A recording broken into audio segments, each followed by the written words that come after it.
টেবিলের কিছু কাজ স্কিপ করছিলাম, ওই কাজগুলো একটু ছোট্ট কাজ ধরাই দিই জাস্ট, তারপর যাই পরবর্তী ক্লাসে চলে যাব।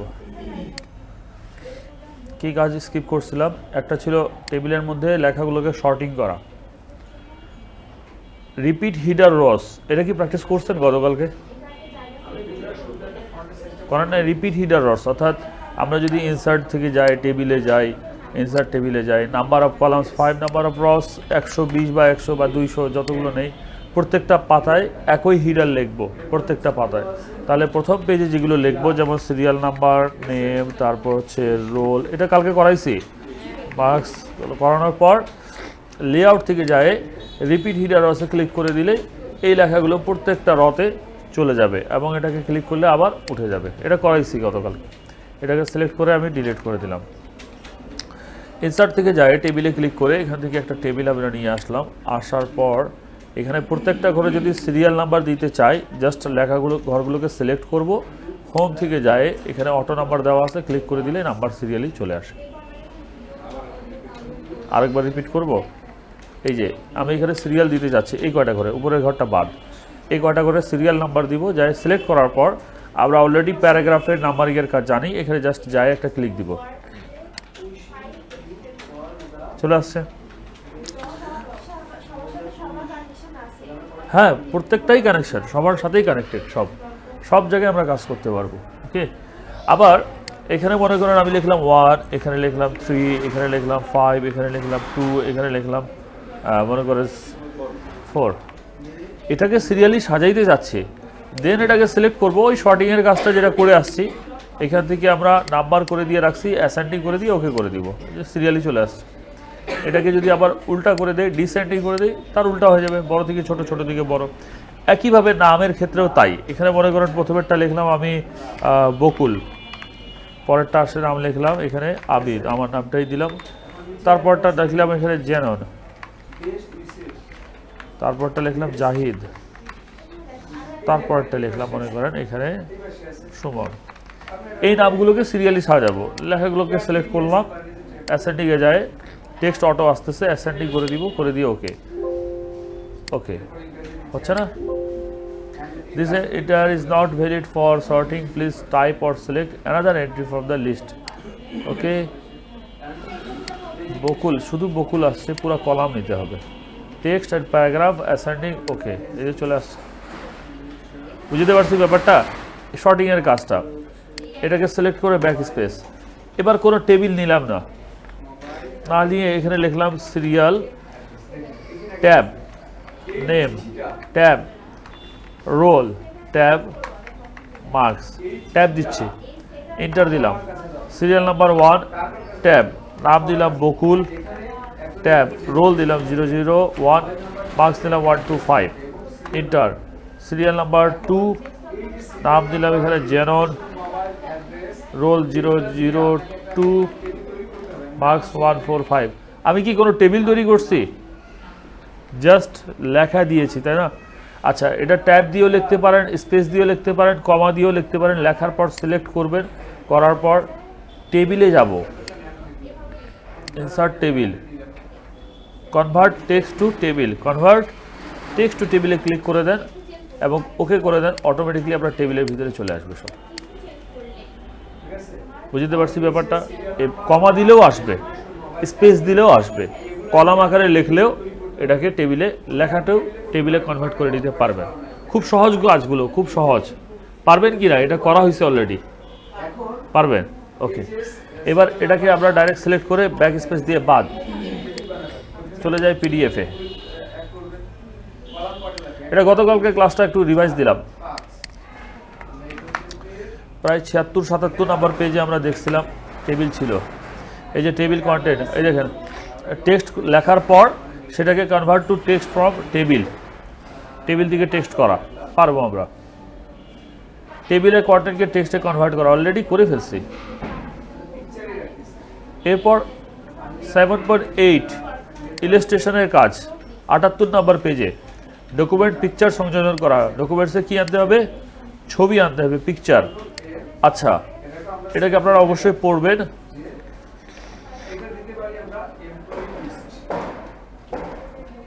শেপের ব্যবহার,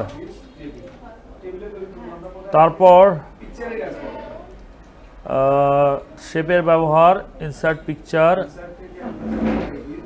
ইনসার্ট শেপ, তারপর রেক্টাঙ্গুলার লাইন কালার ফিলে পরিবর্তন করা, okay.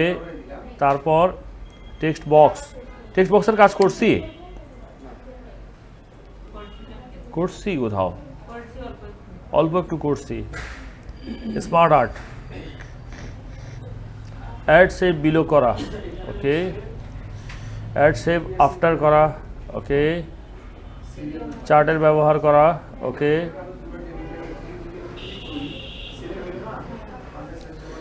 Edit data level, data edit করা, ইকুয়েশন ইনসার্ট। আচ্ছা, তাহলে আমরা 88 70 কত থেকে দেখলাম 78 to 88 আমাদের কাজ, বিশাল কাজ, অনেক বড় কাজ। কি কাজ? ওয়ার্ডে যাই। আজকে আমরা করব ইনসার্টের টেবিলের কাজ শেষ। এখন যাব ইলাস্ট্রেশন। ইলাস্ট্রেশনে অনেক বড় একটা লেসন, যার মধ্যে সবচেয়ে বেশি প্রয়োজন পড়ে এক হচ্ছে পিকচার আর একটা হচ্ছে শেপ। পিকচার মানে আমরা জানি ছবি। এখানে পিকচারের কাজ কি?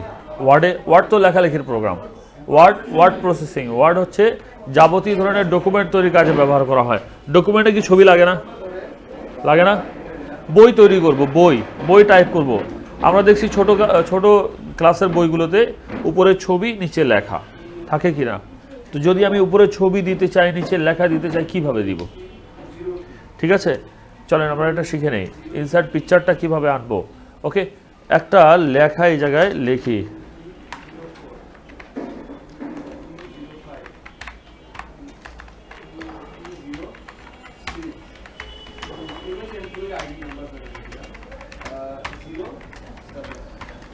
এই লেখাটা আমরা জাস্ট সিলেক্ট করলাম, কপি।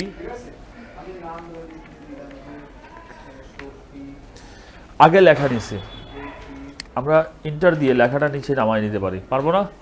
কার্সারটা যেখানে রাখবো এখানে ইন্টার দিলে লেখাটা নিচে চলে আসে। এই জায়গায় উপরের দিকে আমি ছবি আনতে চাচ্ছি, ঠিক আছে? তা আপনি আগেই ছবি দিতেন, পরে লিখতেন, তাও করতে পারতাম, নো প্রবলেম। লিখলাম, পিকচারে গেলাম, এখান থেকে দুইটা অপশান আসছে, দিস ডিভাইস এবং অনলাইন পিকচার। তার মানে বোঝা যাচ্ছে দিস ডিভাইস বলতে বোঝাচ্ছে আমার কম্পিউটারে যে ছবিগুলো আছে সেগুলো আনবো, আর অনলাইন বলতে বোঝাচ্ছে ডাইরেক্ট অনলাইন থেকে ডাউনলোড করে নিয়ে আসবো। বুঝতে পারতেছেন আপনারা? ওকে, দিস ডিভাইসে ক্লিক করলাম। আমার কম্পিউটারে অনেকগুলো লোকেশন আছে যেখানে ছবিগুলো থাকে। এটাকে কি বলি? এই স্ক্রিনটাকে কি বলি? ডেস্কটপ। এটাকে কি বলি? ডেস্কটপ। আর দিস ডিভাইস বা দিস পিসি বা মাই পিসিতে ঢুকলে এখানে আরও অনেকগুলো লোকেশন আছে। কি লোকেশন? একটা হচ্ছে কি ডেস্কটপ তো আছেই, ডকুমেন্টস, ডাউনলোড, মিউজিক, পিকচার অথবা drive, C drive, D drive, E drive, F drive, G drive, H drive. অনেকগুলো কম্পিউটারে এতগুলো ড্রাইভ থাকে না, কোনো কম্পিউটার একটা বা দুইটা, কোনো কম্পিউটার 3-4টা থাকতে পারে। এই ড্রাইভগুলো হচ্ছে মেমোরি কার্ডের মতো। মোবাইলে যেমন মেমোরি কার্ড থাকে আপনাদের, ঠিক এটা মেমোরি কার্ড। এটা আসলে hard disk, HDD, storage device যেটাকে বলি, এই ড্রাইভগুলো। এর মধ্যে local disk C, always system drive. এটা হচ্ছে সিস্টেম ড্রাইভ, অর্থাৎ এই যে সফটওয়্যারগুলো আপনার সিস্টেম সফটওয়্যার, অ্যাপ্লিকেশন সফটওয়্যার সবগুলো এই সি ড্রাইভে থাকে, সফটওয়্যারগুলো। এবং এই সি ড্রাইভে আপনার ব্যাকআপ ফাইল, ব্যাকআপ বলতে বোঝাচ্ছি আপনার ছবি, ভিডিও ফাইল, এগুলো রাখাটা নিরাপদ না, আনসেফ। কেন? কারণ কোনো কারণে যদি আপনার কম্পিউটারটা ক্র্যাশ খায়, অর্থাৎ ড্যামেজ হয়ে যায়, সফটওয়্যার নষ্ট হয়ে যায়, অথবা মনে করেন ভাইরাস অ্যাটাক করছে, সফটওয়্যারটাকে নতুন করে ডিলিট করে আবার নতুন করে ইনস্টল করব, কম্পিউটারটা আবার নতুন করে চালু করব, যত কার্যক্রম সফটওয়্যার রিলেটেড করা হয় সবগুলো অত্যাচার এই সি ড্রাইভের উপর হয়। অর্থাৎ সি ড্রাইভকে আমরা ফরম্যাট করি। মোবাইল চালাইতে চালাইতে হ্যাং হয়ে যাচ্ছে, কাজ করতেছে না, মোবাইলের দোকানে যাই, ওরা বলে আপনাকে ফ্লাশ করতে হবে। ফ্লাশ অর্থাৎ আগের সফটওয়্যারটা ডিলিট করে দিব, একেবারে নতুন অবস্থায় চলে আসবে। আমরা মোবাইলে করে থাকি রিস্টোর ফ্যাক্টরি, করছি কি রিসেট করে থাকি না? রিসেট করলে কি হয়? যা আছে সবগুলো মুছে যায়, আবার নতুন অবস্থা চলে আসে। এই রিসেট, রিস্টোর ফ্যাক্টরি, ফ্লাশ, তারপর রিইনস্টল, উইন্ডোজ দেওয়া, সফটওয়্যার ইনস্টল, যাবতীয় কাজগুলো সি ড্রাইভে হয়ে থাকে। এই জায়গায় যদি সব কিছু মুছে ফেলা হয় আর এর মধ্যেই যদি আপনি ছবি ভিডিও ফাইলগুলো রাখেন তাহলে কি নিরাপদ? একেবারেই নিরাপদ না। এখানে কোনো ব্যাকআপ ফাইল রাখা যাবে না। কোথায়? Local disk C. Local disk C এ কোনো ব্যাকআপ ফাইল রাখবো না। ব্যাকআপ বলতে আমাদের যে ফাইলগুলো, ছবি ভিডিও অডিও, এগুলো দরকারি জরুরি কাজগুলো, হ্যাঁ, এ বাদে লোকাল ডিস্ক সি বাদ দিয়ে বাকি ড্রাইভগুলো আপনার সেফ, এগুলোতে রাখতে পারেন। কারণ এটা দিয়ে সফটওয়্যার মুছে যাবে। এটা সফটওয়্যারের ড্রাইভ, বাকিগুলো সফটওয়্যার ড্রাইভ না, বাকিগুলো ব্যাকআপ ড্রাইভ, যে কোনোতে ফাইল রাখতে পারি। এখানে আমার ফাইল আছে, দেখেন, ফোল্ডার, ছবি টবি অনেক কিছু, এখানেও ছবি টবি অনেক কিছু রাখা আছে। আবার এখানে যদি ঢুকি এটাতেও রাখা আছে, আবার এটাতে যদি ঢুকি তাহলে এটাতেও রাখা আছে। এটাতে ঢুকলে প্রত্যেকটাতে আমার প্রয়োজন অনুযায়ী আমি কাজগুলোকে সাজায় সাজায় রেখে দিয়েছি। আবার যেগুলো আমরা ডাউনলোড করি এগুলো ডাউনলোডে জমা হয়, যে ডাউনলোড অনেকগুলো ফাইল আছে ডাউনলোডে। আবার মিউজিকের কিছু ফাইলগুলো আছে, পিকচারে কিছু ফাইলগুলো থাকে, ঠিক আছে। আমরা ডাউনলোড থেকে হোক, ডেস্কটপ থেকে হোক, যে কোনো একটা ছবি আমাদের কি করব, কম্পিউটারে ওয়ার্ড ফাইলে আনবো। এই জায়গায় আনতে চাচ্ছি আমি। ইনসার্ট থেকে পিকচারে গেলাম, দিস ডিভাইসে গেলাম, যাওয়ার পর আমরা ডেস্কটপে গেলাম, এখানে অনেকগুলো ছবি দেখা যাচ্ছে, এই ছবিটাকে ক্লিক করলাম, একটা ছবি চলে আসছে অলরেডি, খেয়াল করেন। এই ছবিটা আসা মাত্রই একটা ট্যাব চলে আসছে, পিকচার ফরম্যাট আসছে, কি আসছে, এবং ছবিটার নিচে একটা গ্যাপও আসছে। এতগুলো গ্যাপ ছিল না, আমরা গ্যাপ করছিলাম কিন্তু এত গ্যাপ না। আচ্ছা, এই লেখাকে চাইলে এখন আমরা উপরে উঠায় নিয়ে আসতে পারি। খুব কি কঠিন কাজ লাইলি আক্তার, খুব কঠিন কাজ। ফারুক ভাই সব পারবেন তো? একেবারে সহজ তো ভাইয়া। কি করলেন আপনি? আপনি তো কিছুই করলেন না। এই যে আমি এটা ডিলিট করে দেই, আপনি জাস্ট কার্সরটা উপরে রাখছেন, ইনসার্টে গেলেন, পিকচারে গেলেন, দিস ডিভাইসে ক্লিক করলেন, যেই লোকেশনে আপনার ছবি ছিল ওই ছবিটাকে সিলেক্ট করে ইনসার্ট করে দিলেন, ছবি চলে আসছে, শেষ। এই তো সহজ কাজ না? ওপেন করছি, ইনসার্ট করছি, হ্যাঁ, সিলেক্ট করে ইনসার্ট দিবেন, চলে আসবে, রাইট, চলে আসছে। তো এখন কথা হচ্ছে যে এই ছবিটা আমি ছোট করব, বড় করব, কালার চেঞ্জ করব, রিসাইজ করব, পজিশন চেঞ্জ করব, এগুলো আমাদেরকে শেখা লাগবে। ছবি আনাটা শিখে গেছে কিভাবে আনতে হবে, এটা একটা ওয়ে। দ্বিতীয় আরেকটা way, drag and drop. What is drag and drop? বলেন তো ড্র্যাগ এন্ড ড্রপ কি? Kasaf, drag and drop, no idea?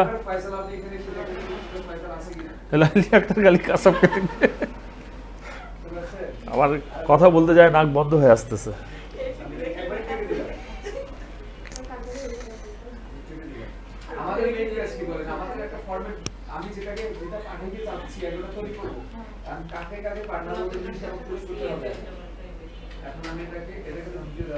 Drag and drop কি হবে? ড্র্যাগ মানে কি?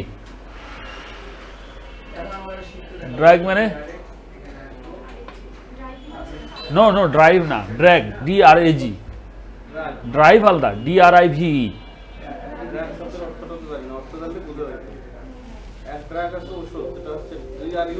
ওটা হচ্ছে ড্রাগস, ড্রাগ, এটা হচ্ছে ড্র্যাগ। হ্যাঁ, এটা একটা হচ্ছে DRUG, ড্রাগস, ওটা ওষুধ, আর এটা হচ্ছে DRAG, ড্র্যাগ। আর একটা হচ্ছে ড্রপ। ড্রপ মানে কি?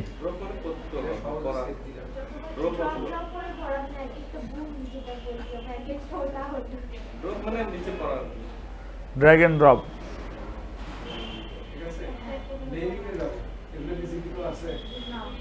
গুগল সার্চ শুরু করছে।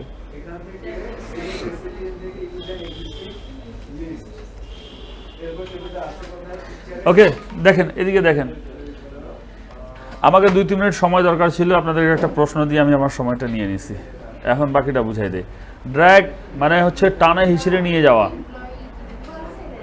বলছিলাম না একবার, টানে হিসেবে নিয়ে যাওয়া। ড্র্যাগ, এই যে একটা ছবি, এই যে এখান থেকে এখানে আনবো, এই যেখানে চাপে ধরে টান দিলাম, ড্র্যাগ করলাম, এখান থেকে আবার এখানে আনলাম, ড্র্যাগ করলাম। টানা, এক জায়গা থেকে অন্য জায়গায় নিয়ে যাওয়া, চাপে ধরে টান দেওয়া, মানে চাপে ধরে থাকা। ড্র্যাগের অর্থ এটা না এখান থেকে ফেলাই দিলাম ওখানে, এটা হচ্ছে ড্র্যাগ না, ড্র্যাগ হলো না, এখান থেকে ছুঁড়ে দিলাম, এটা হচ্ছে থ্রো, ফেলাই দেওয়া। কিন্তু আমি ওটাকে ধরে নিয়ে যাবো হেঁচড়ায় একেবারে, এটা হচ্ছে ড্র্যাগ। ঠিক আছে, ড্রপ মানে ছেড়ে দেওয়া। এখান 3 তলা থেকে টানে নিয়ে যায়, ছেড়ে দিলাম, ড্র্যাগ অ্যান্ড ড্রপ। বুঝতে পারছেন? উপর থেকে টানে হিঁচড়ে নিয়ে যায়, ফেলাই দিলাম, ড্র্যাগ অ্যান্ড ড্রপ। কাউকে সহজে একদম ছোট্ট করে যদি বকা দিতে হবে, ড্র্যাগ করে ড্রপ করে দিব 3 তলা দিয়ে, ও বুঝবেও না যে কি বলছেন।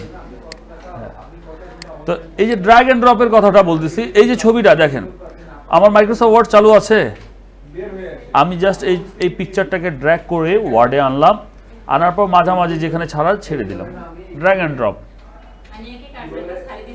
বাস খালি ড্র্যাগ করে আনছি, ছেড়ে দিছি। আরেকবার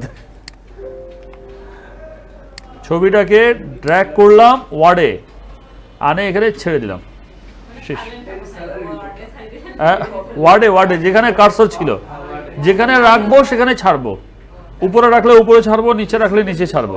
ঠিক আছে, এবার এই ছবিটাতে ক্লিক করলে টেবিলের মতো করে পিকচার ফরম্যাট আসতেছে, এই জায়গায় ক্লিক করেন। যদি এটা খুব ভালোভাবে বুঝে যান তাহলে বাকি ক্লাসগুলো খুব ইজিভাবে বুঝতে পারবেন। কেমন করে?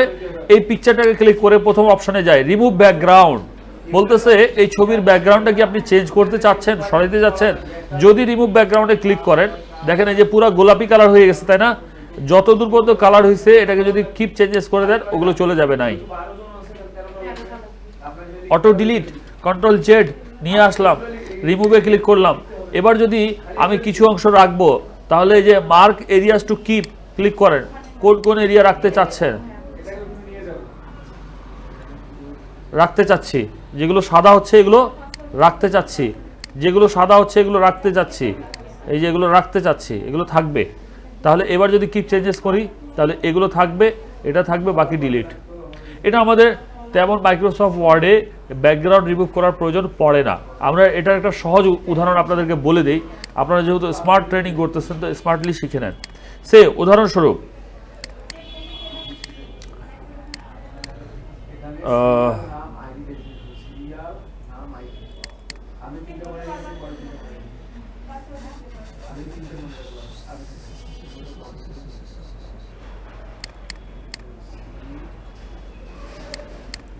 ভালো একটা ছবি দিয়ে দেখায়, তাহলে বুঝাইতে সুবিধা হবে।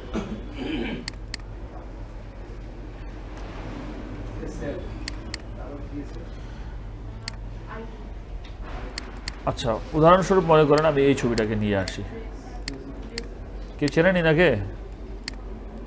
ভালো মতো দেখেন আগে, কেউ চেনেন? হক ভাই আপনি চেনেন? বলে কেউ চেনেন কিনা আগে বলেন, তাহলে এডিট করি, না হলে আপনারা কি বলে দিবেন যে আপনার ছবি অপারেশন করছে। আমাদের কাজ হচ্ছে যে এই টাইপের যদি কোনো ছবি আমাদের কাছে দেওয়া হয় আর আমাদেরকে যদি বলা হয় ব্যাকগ্রাউন্ড রিমুভ করেন, অত টেনশন এখনকার যুগে কেউ নেয় না, কারণ অনলাইন দিয়ে সব কাজ হয়ে যায়, অনলাইন দিয়ে ব্যাকগ্রাউন্ড রিমুভ করা যায়। আপনি অনলাইনে ক্লিক করেন, কোথায়? ব্রাউজারে যান।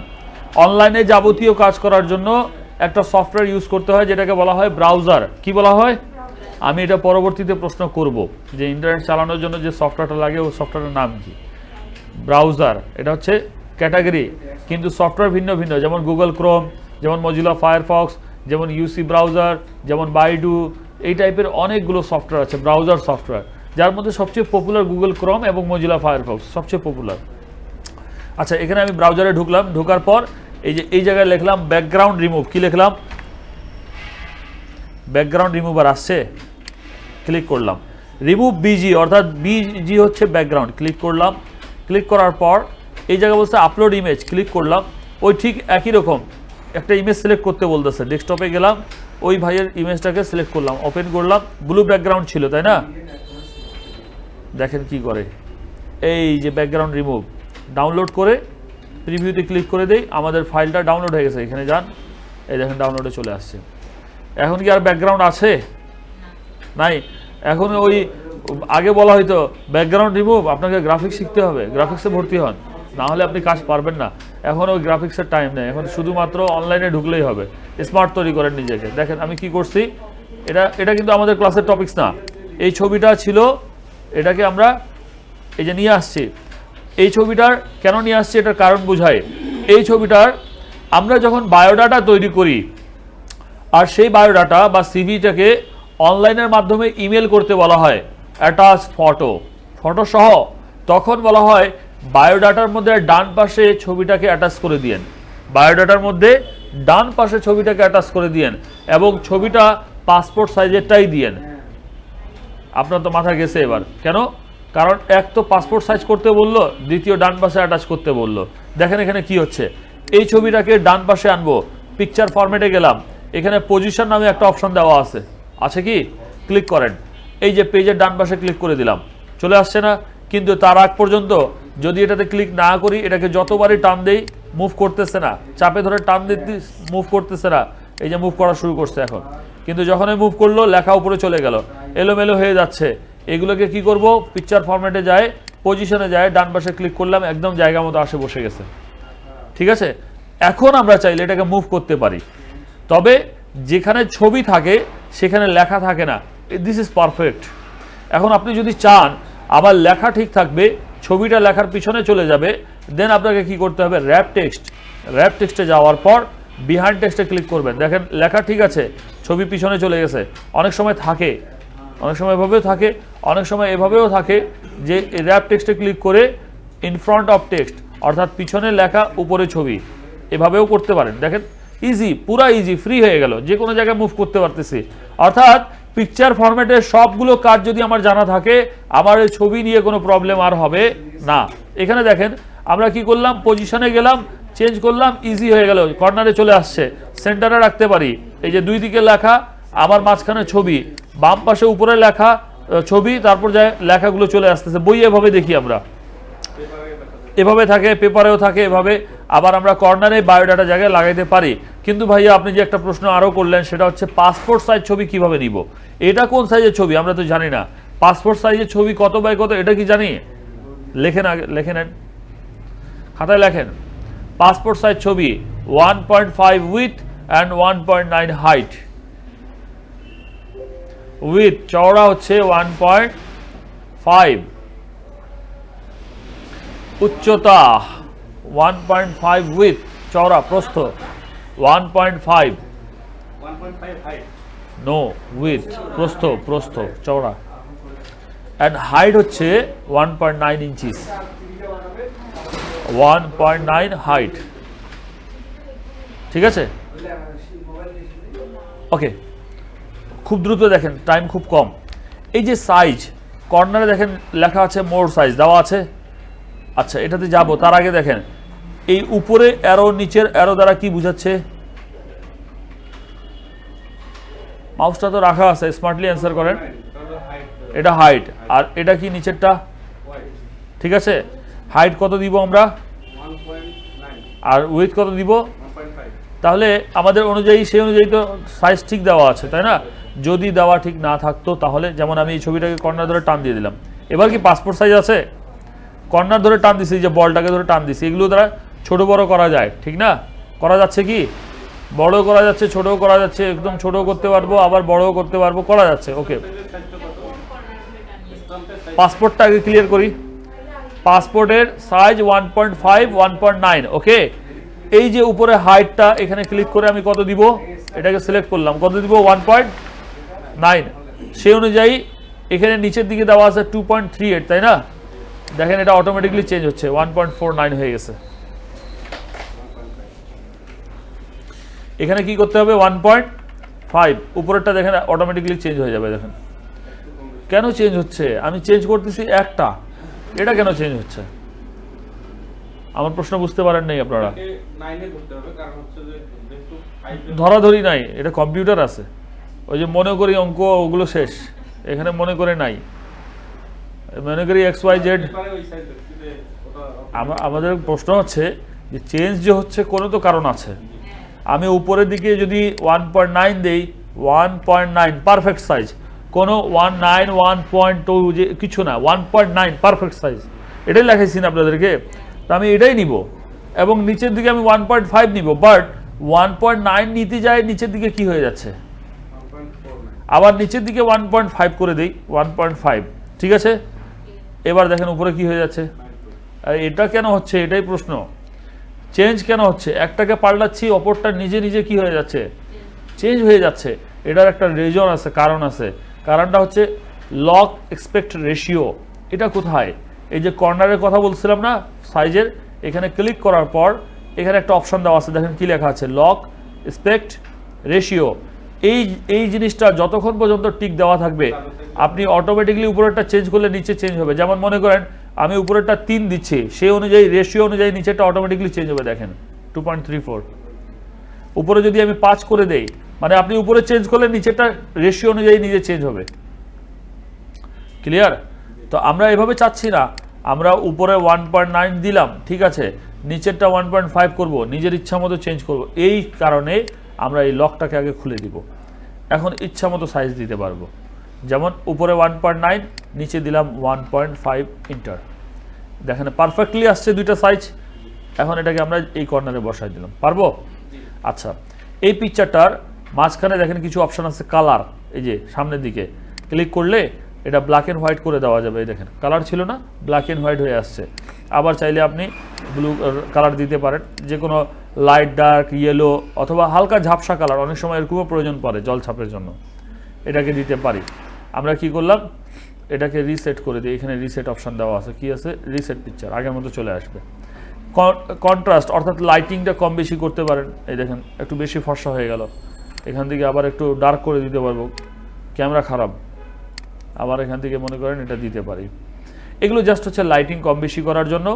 মাঝখানে কিছু পিকচার স্টাইল ফ্রেমগুলো দেওয়া আছে, যেমন এটাতে কোনো ফ্রেম আছে কি না, অফিসিয়াল ছবিগুলোতে কোনো ফ্রেম থাকেও না। কিছু কিছু যেমন আমরা বলি না বই টই তৈরি করতে গেলে আমাদেরকে লাগে, তো এই জায়গায় পিকচার স্টাইল দেওয়া আছে। দেখেন ক্লিক করেন, একটা ফ্রেম আসছে।